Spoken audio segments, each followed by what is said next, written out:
اس کے لیے اللہ کی طرف سے لکھ دیا گیا ہے وہی کام کر رہا ہے، تو اب کیسا ثواب اور کیسا عذاب، بدلہ کس کا، سزا کس کی، یہ چیز تو لکھ دی گئی۔ تو یہ جو ایک فلسفے کا بہت اہم مسئلہ ہے، بڑا ٹیڑھا مسئلہ، جبر و قدر، آیا انسان قادر ہے جو چاہے کرے، یا مجبور ہے کہ وہی کچھ کرتا ہے جو اس کے لیے پہلے سے طے کر دیا گیا ہے؟ منطقی طور پر قادر ہے تو مستوجب جزا و سزا ہے، پھر تو اسے جزا یا سزا ملنی چاہیے، صحیح کام کیا تو اسے جزا ملے، برا کام کیا تو سزا ملے۔ اور اگر وہ مجبور ہے تو پھر ظاہر بات ہے کہ کسی جزا اور سزا کا سوال نہیں۔ ناحق ہم مجبوروں پر یہ تہمت ہے مختاری کی، جو چاہے ہیں آپ کرے ہیں، ہم کو اعظم بدنام کیا، ہم کو عبث بدنام کیا۔ اب یہ جو ہے مجبوری، اور یہ شاعری کا بھی ایک بڑا اہم موضوع رہا ہے، فلسفے کا اہم موضوع ہے۔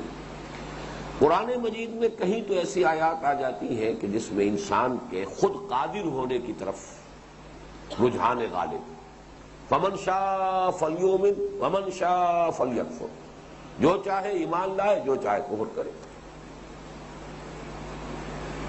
بعض جگہ یہ معلوم ہوتا ہے کہ نہیں، تو اللہ تعالیٰ کی طرف سے ہے، وما تشاءون الا ان یشاء اللہ، تمہارے چاہے کچھ ہو ہی نہیں سکتا جب تک کہ اللہ نہ چاہے۔ تو یہ جو ہے علم کلام کا، فلسفے کا مشکل ترین موضوع ہے، مسئلہ جبر و قدر۔ پہلی بات تو اس کے سبب میں یہ جان لیجئے، مسئلہ جبر و قدر پر چونکہ ہماری ایمانیات میں بھی شامل ہے، والقدر خیر ہی و شر ہی، یہ ہم جو حدیث جبرائیل ہے اس میں پڑھ چکے ہیں، وَتُؤْمِنَ بِالْقَدْرِ خَيْرِهِ وَشَرِّهِ، تم ایمان رکھو قدر پر، تقدیر پر، اس کے خیر پر بھی، اس کے شر پر بھی۔ تو یہ چونکہ آرٹیکل آف فیتھ میں سے ہے، تو آرٹیکل آف فیتھ میں کوئی چیز ایسی شامل نہیں ہو سکتی کہ جو انسان کے تصور سے یا انسان کی ذہن کی گرفت میں آنے سے بالکل باہر کی شے ہو، یہ تو نہیں ہو سکتا۔ پورا نہ آئے لیکن کچھ نہ کچھ تو اس کو آنا چاہیے، تبھی اس انسان جو ہے اس کے ماننے پر مکلف ہوگا، ورنہ تو ماننے پر مکلف نہیں ہو سکتا۔ تو یقیناً اس کا فہم تو حاصل ہو سکتا ہے، البتہ اس پر جب بحث کی جائے گی تو الجھ جائے گا۔ گفتگو جب آپ کریں گے اس میں یہ کہ یقیناً کوئی ایسی الجھن پیش آ جائے گی کہ پھر آپ الجھ کر رہ جائیں گے، مسئلہ جو ہے سلجھے گا نہیں۔ ایک معمہ ہے سمجھنے کا نہ سمجھانے کا، اس میں یہ ہے کہ بحث سے سختی کے ساتھ روک دیا گیا۔ میں وہ آپ کو حدیث سنا دینا چاہتا ہوں۔ یہ حدیث جو ہے یہ ترمذی، جامع ترمذی کی روایت ہے، عن ابی ہریرہ رضی اللہ تعالی عنہ قال خرج علینا رسول اللہ صلی اللہ علیہ وسلم ونحن نتنازع فی القدر، کہ ایک روز ایسا ہوا کہ حضور صلی اللہ علیہ وسلم برآمد ہوئے اپنے حجرہ مبارکہ سے، ہم بیٹھے ہوئے تھے مسجد میں اور ہم جھگڑ رہے تھے قدر کے بارے میں۔ نتنازع، تنازع ہو رہا تھا، مناظرہ ہو رہا تھا، بحث و نزاع ہو رہا تھا فی القدر، تقدیر کے بارے میں۔ فغضب، تو حضور اس پر غضبناک ہوئے، آپ کو غصہ آیا۔ حتی احمر وجہہ، اور اتنا غصہ آیا کہ آپ کا چہرہ سرخ ہو گیا۔ حتی کأنہا فقع فی وجنتہ حب الرمان، یہاں تک آپ کا غصہ بڑھا، چہرہ اتنا سرخ ہو گیا کہ ایسے محسوس ہوا جیسے آپ کے دونوں گالوں میں جو انار ہوتا ہے، سرخ انار، اس کا عرق نچوڑ دیا گیا ہے، یعنی اتنے سرخ ہو گئے آپ کے گال کہ جیسے وہ سرخ انار کا جو ہے وہ اس کا جوس، اس کا عرق جو ہے وہ آپ کے دونوں چہروں، دونوں گالوں پر یہ گویا کہ نچوڑ دیا گیا۔ فقال، آپ نے اس غصے کی حالت میں فرمایا، اب ھذا امرتم، کیا تمہیں اس بات کا حکم دیا گیا؟ اب ھذا ارسلت الیکم، یا کیا میں اس کام کے لیے تمہارے پاس بھیجا گیا ہوں؟ انما ہلک من کان قبلکم حین تنازعوا فی ھذا الامر، کان کھول کر سن لو، تم سے پہلے جو لوگ تھے وہ ہلاک ہو گئے جب انہوں نے اس معاملے کے اندر بحثیں شروع کی۔ عزمت علیکم، عزمت علیکم، دیکھو میں تمہیں تاکید کر رہا ہوں، میں تمہیں تاکید کر رہا ہوں، میں تمہیں تاکیدی حکم دے رہا ہوں، اللہ تنازعوا فیہ، اس معاملے کے اندر آپس میں جھگڑو نہیں۔ رواہ الامام الترمذی رحمہ اللہ. تو میں نے دو باتیں کہیں، ایک تو بات عقلی ہے. عقلی یہ ہے کہ چونکہ یہ آرٹیکل آف فیتھ میں ہے، آرٹیکل آف فیتھ میں، ایمانیات میں یہ تو ہے، اللہ کی حقیقت تو ہماری سمجھ میں نہیں آ سکتی، لیکن کچھ نہ کچھ تو انسان جو ہے عقل سے، منطق سے سمجھتا ہے کہ یہ کائنات بہرحال کسی کے پیدا کیے پیدا ہوئی ہے، یہ آیات اسی کی ہے. اس کی ذات کو نہ سمجھ سکے، اس کی صفات کو تو کچھ سمجھتے ہیں کہ اللہ کل شیء قدیر ہے، بکل شیء علیم ہے، العزیز ہے، الجبار ہے. یہ ساری چیزیں تو کچھ نہ کچھ تو سمجھ میں آتی. اسی طریقے سے نشأۃ ثانیہ، دوبارہ اٹھنا، بعد سے بادل بہت سمجھ میں آتا ہے، زمین مردہ ہو جاتی ہے پھر دوبارہ زندہ ہو جاتی ہے. تو انسان جس نے پہلی مرتبہ پیدا کیا ہے، کیا وہ دوبارہ پیدا نہیں کر سکتا؟ الیس ذالک بقادر، کیا وہ اس پر قادر نہیں؟ الا یحیی الموتى، کہ مردہ کو زندہ کر دے. اسی طریقے سے وہی فرشتہ، جبرائیل، یہ سب سمجھ میں آنے والی کسی نہ کسی درجے، اگرچہ فرشتے کی بھی حقیقت ہم نہیں سمجھ سکتے. فرشتوں کو اس کی اصل ملکی شکل میں حضور نے صرف 2 مرتبہ دیکھا ہے. حضور نے صرف 2 مرتبہ دیکھا ہے تو کون دیکھے گا وہ؟ تو اس حوالے سے جو جتنے بھی ایمانیات کے جتنے موضوعات ہیں، ان کا کچھ نہ کچھ تصور تھا، کچھ نہ کچھ انسان کے فہم سے اس کا کچھ نہ کچھ رابطہ قائم ہوتا ہے، اگرچہ اس کی کل حقیقت ہم نہیں جان سکتے. تو بالکل اسی طرح یہ مسئلہ بھی کچھ نہ کچھ سمجھ میں آنا چاہیے. چونکہ ہم اس کا احاطہ نہیں کر سکتے، کل کو نہیں سمجھ سکتے، لہذا بحث کریں گے تو الجھ جائیں گے.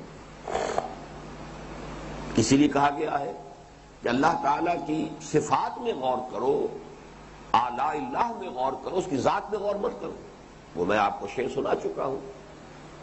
حضرت ابوبکر صدیق رضی اللہ تعالیٰ عنہ نے فرمایا کہ العجز عن درک الذات ادراک، اللہ تعالیٰ کی ذات کے ادراک سے عاجز ہو جانے کا جب احساس ہو جاتا، بس یہی ادراک ہے. تو دل میں تو آتا ہے، سمجھ میں نہیں آتا، بس جان گیا میں تیری پہچان یہی ہے. سمجھ میں نہیں آتا، دل میں آتا ہے کہ ہاں ہے. ہست دور بینان بارگاہ الست، جس پہ این برداند کے ہست ہے کوئی نہ کوئی. اور وہ کوئی نہ کوئی کیا ہے، کیسا ہے، اس کی ذات کو ہم نہیں جانتے، صفات سے ضرور کچھ نہ کچھ ہمارا تصور ہے. تو اسی طریقے سے تو دل میں تو آتا ہے، سمجھ میں نہیں آتا، بس جان گیا میں تیری پہچان یہی ہے. یہ شعر ہے خواجہ عز الدین مجذوب، جو خلیفہ تھے مولانا اشرف علی تھانوی رحمۃ اللہ علیہ کے، جن کا ایک اور بہت پیارا شعر ہے اور بڑا عاشقانہ شعر ہے اور بڑا فلسفیانہ شعر ہے.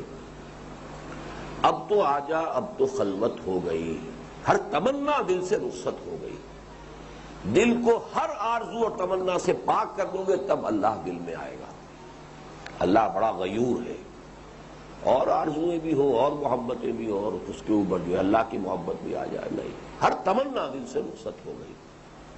اب تو آجا اب تو خلوت ہو گئی، اللہ تعالیٰ تب آتا ہے. بہرحال اس کو نوٹ کیجئے کہ 2 باتیں میں نے عرض کی کہ قدر کا مسئلہ اگرچہ بتمام و کمال سمجھ میں آنے والا نہیں ہے، لیکن کچھ نہ کچھ سمجھ میں آنا چاہیے، تبھی ہمیں اس پر ایمان لانے کا حکم دیا گیا.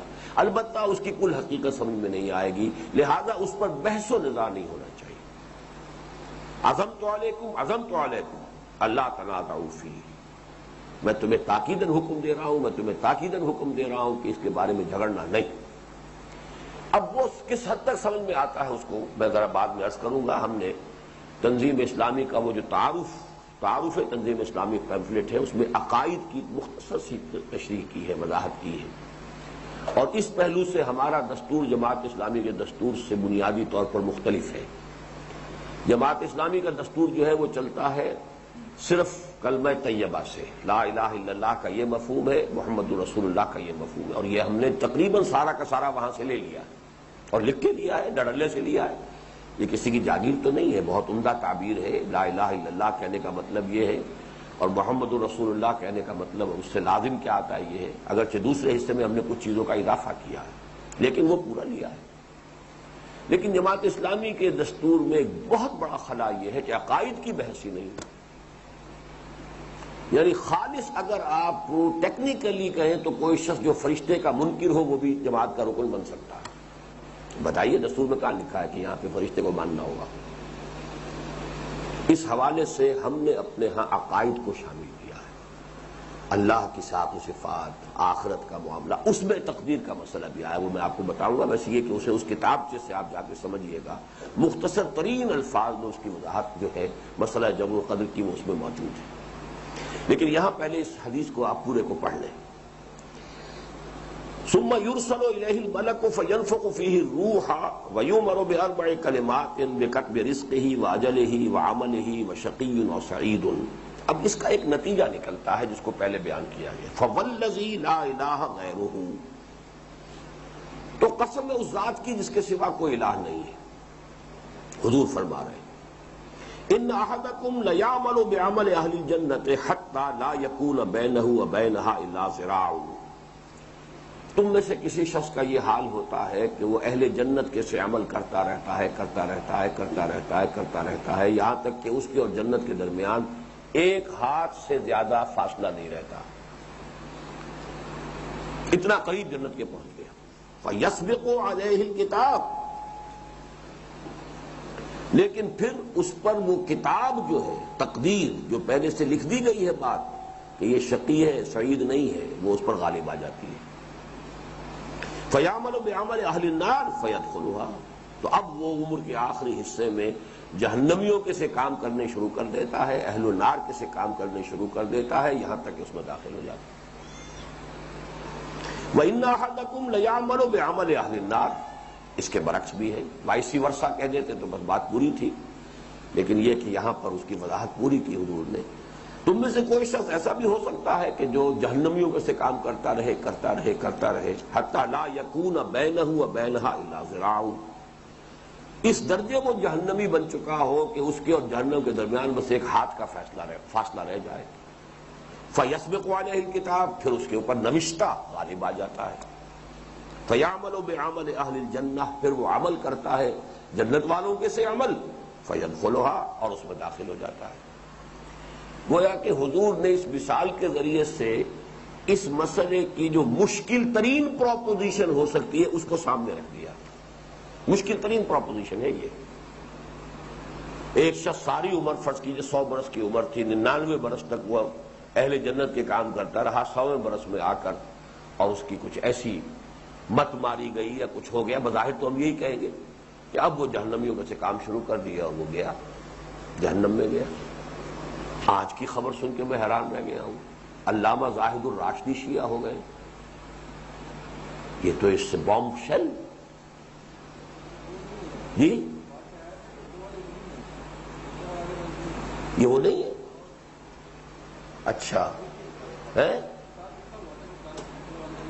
اچھا اللہ کا شکر ہے، تو خیر کوئی اور ہوں گے پھر وہ۔ ہاں زاہد الراشدی تو گجرانوالے والے تو بڑی بڑی شخصیت ہے اہل سنت کی، خیر چھوڑیے۔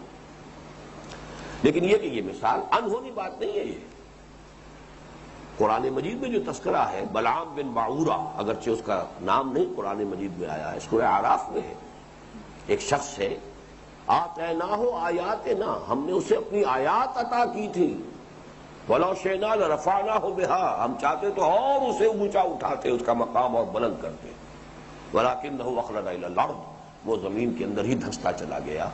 اور جو اس کی تفصیل تورات میں آتی ہے وہ یہ ہے کہ اس عمر میں بڑا زاہد و عابد ولی اللہ، بہت اونچا انسان، عالم فاضل، لیکن یہ کہ خاص وقت میں آ کے ایک عورت کے اس طرح کے اغوا کے اندر جو ہے وہ پھنسا ہے کہ پھر سارا زہد اور سارا تقوی اور ساری دینداری، سارا علم، سارا فضل ختم ہو سکتا ہے۔ قرآن مجید میں مثال موجود ہے۔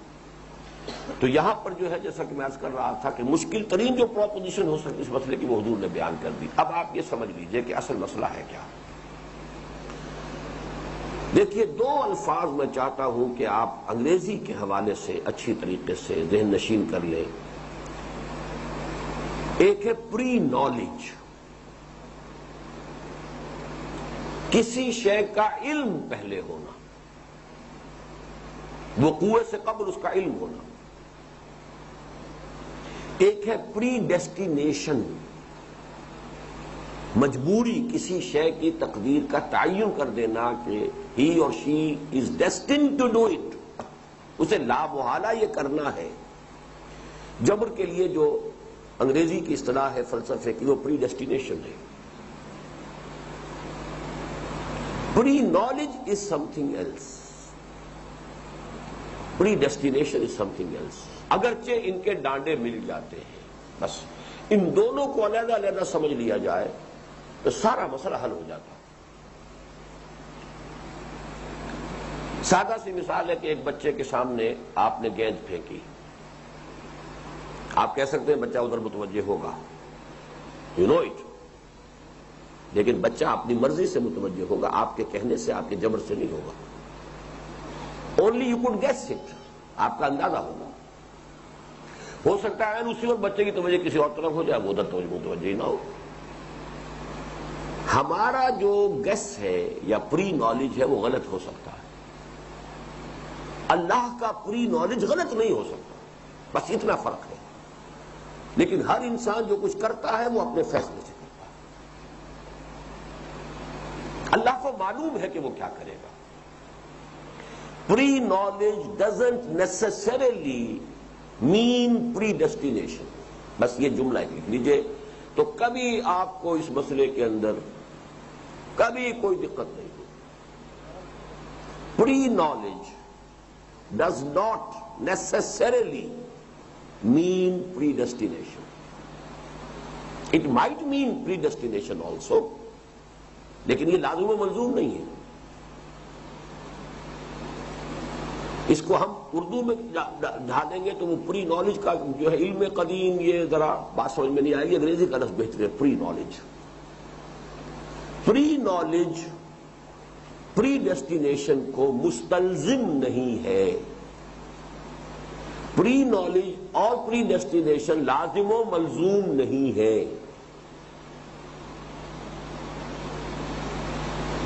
Pre knowledge does not necessarily mean predestination. Allah کا پری نالج ہے کہ کوئی کیا کرے گا، اور وہی اصل میں قرآن مجید میں جو آتا ہے کل شیء عنده فی ام الکتاب، کہیں کتاب میں آتا ہے ہر چیز لکھی، وہ کتاب اللہ تعالیٰ کے علم کی کتاب ہے، ہر شے لکھی ہوئی ہے. یہ کرے گا، لیکن وہ کرتا ہے اپنے فیصلے سے. انا ہدیناہ السبیل اما شاکرا و اما کفورا. ہم نے اسے راستے کی ہدایت دے دی ہے، راستہ کھول دیا ہے اس کے سامنے. اب وہ چاہے تو ناشکرا ہو جائے، چاہے تو شکر گزار ہو جائے. فمن شاء فلیؤمن ومن شاء فلیکفر. لیکن اللہ کو معلوم ہے کہ یہ ایمان لائے گا اور یہ ایمان نہیں لائے گا، یہ دوسری بات ہے. وہ کیا کرے گا یہ اللہ کے علم میں ہے، لیکن یہ اس کی وجہ سے مجبور ہو کر وہ نہیں کر رہا ہے. لیکن ظاہر بات ہے کہ اللہ کا علم غلط نہیں ہو سکتا. بس اس مسئلے سے بات سمجھ میں آ جاتی ہے. اب دیکھیے ہم اس کی توجیہ یوں کریں گے. آخری جو مشکل ترین مثال آئی ہے، ایک شخص کی اندرونی شخصیت کچھ اور ہوتی ہے، کچھ ظاہری اور معاشرتی یا وقتی اسباب کے تحت اس نے لبادہ کوئی اور اوڑھ رکھا ہے، اور وہ پھر جہنمیوں کے سے کام کرے گا اور جہنم میں جائے گا. اسی کو ہم کہیں گے کہ اللہ کا وہ پری نالج جو ہے وہ ثابت ہو جائے گا کہ وہ صحیح تھا. ایک شخص جو ہے وہ غلط کام کر رہا ہے، لیکن ہو سکتا ہے کہ اس کے اندر کویسٹ فار ٹروتھ موجود ہو، چھپی ہوئی ہے، وہ بھی تلاش میں ہے. جب تک تلاش میں غلط کام تو کر رہا ہے وہ. جب تک کہ شراب کی حرمت نہیں ہوئی تھی تو شراب تو پی رہے تھے صحابہ بھی، سب کچھ یہ ہو رہا تھا. جوا بھی کھیلتے ہوں گے، اس لیے کہ ان کے ہاں جوئے کا رواج تھا. حج کے موقع پر جب قربانی کرتے تھے، قربانی کی گوشت پر جوا کھیلتے تھے، اور جوا کھیل کے وہ خود اپنے لیے نہیں کماتے تھے، وہ غریبوں کو دے دیتے تھے. لیکن یہ ہو گیا آج اس نے اتنا گوشت دیا ہے تو معلوم ہوا کہ اس نے جوئے میں جیتا اور دے دی. اب یہ کرتے ہی ہوں گے نا، یقین کے ساتھ تو نہیں معلوم ہے، یہ شراب پیتے تو یہ کیوں نہیں کرتے ہوں.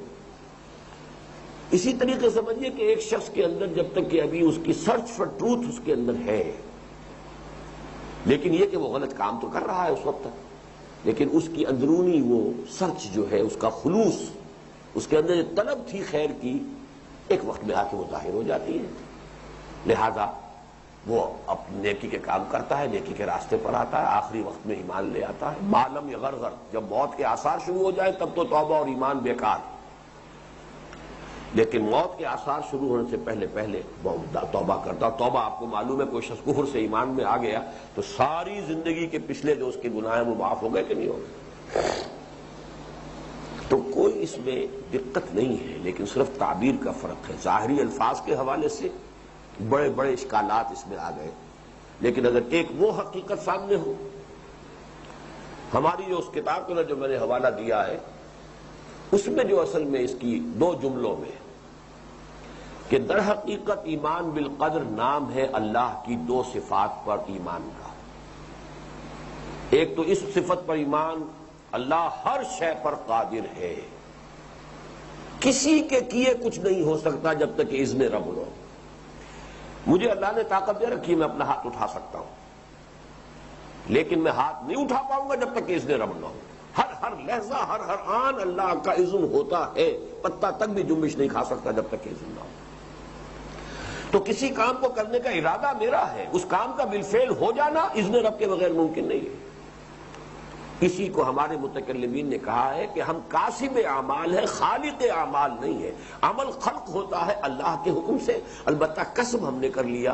نیکی کا کام کا ارادہ کیا تھا، اللہ نے اس کو پورا کر دیا، تو اپنے ارادے کی وجہ سے ہم نیکی کا جو ہے اجر و ثواب پالیں گے. بدی کا ارادہ کیا تھا، اللہ نے کہا ٹھیک ہے جاؤ دفع ہو جاؤ، کرو بدی تم.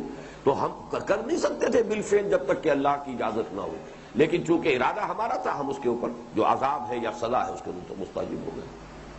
اسی طرح کوئی شخص میرا لاکھ بگاڑنا چاہے نہیں بگاڑ سکتا جب تک کہ اللہ کی مرضی نہ ہو، اللہ کا اذن نہ ہو. لا حول ولا قوت الا باللہ ما اصاب من مصیبت الا باذن اللہ ومن یؤمن باللہ یہد قلبہ. اس کا یہ مطلب نہیں ہے کہ جس شخص نے پتھر مارا ہے وہ مجرم نہیں ہے. وہ پتھر مارنے کا مجرم ہے، لیکن پتھر مجھے نہ لگتا اگر اللہ چاہتا. لاکھ اس کا نشانہ کتنا ہی اچھا ہو چوک جاتا، لیکن مجھے جو لگا ہے تو در حقیقت دو چیزیں مل گئی کہ اس نے مارنا چاہا اور اللہ نے بھی اذن دے دیا کہ ہاں لگ جائے.